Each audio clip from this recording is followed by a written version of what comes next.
Tidak ada yang aneh di rumah tangga Pak Budi. Semua tampak normal, kegiatan sehari-hari yang normal seperti biasanya.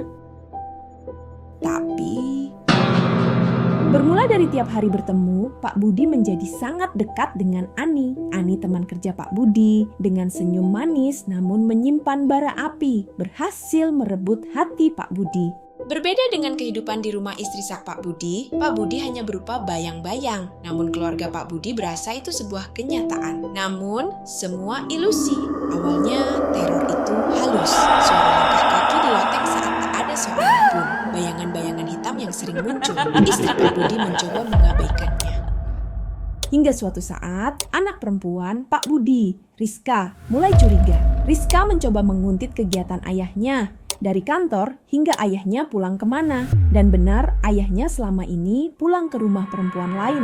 Keesokan harinya Rizka mencoba datang ke rumah perempuan selingkuhan ayahnya dengan mengendap-endap mendekati rumah dan akhirnya berhasil masuk. Rizka mencoba mencari sesuatu.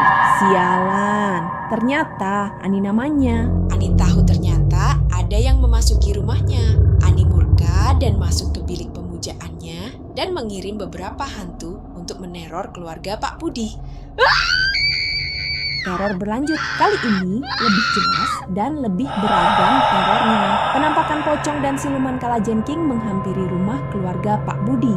Merasa tidak ada yang beres istri, Pak Budi mencoba bertanya kepada tetua-tetua di sekitar perumahan itu. Tetua itu hanya berpesan banyaklah berdoa. Suatu malam, teror mencapai puncaknya.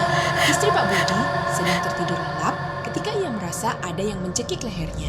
Anak-anaknya pun tak luput diteror. Naraswati, hantu api. Istri Pak Budi mendapati foto pernikahannya jatuh. Kemudian dia mencoba menghubungi Pak Ustadz. Pak Ustadz segera datang ke rumah Bu Budi. Mulai pembersihan, namun Pak Ustadz tidak sanggup kena gempuran berbagai macam hantu itu.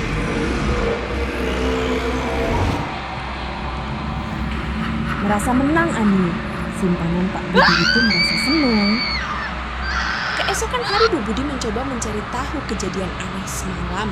Bertanya kesana kemari ke tetangga apakah mempunyai kenalan orang pinta untuk membantu dirinya. Bergegas Bu Budi langsung menuju rumah dukun itu setelah dapat alamat dari tetangga. Dia ingin kamu depresi, gila, dan meninggalkan Pak Budi. Orang dukun itu tidak berhenti sampai situ. Sampai di rumah teror semakin menakutkan. Pertarungan itu tidak hanya melawan pengkhianatan, tetapi juga melawan kekuatan gelap yang dikirimkan oleh seorang gundik yang penuh dendam. Mereka kelelahan.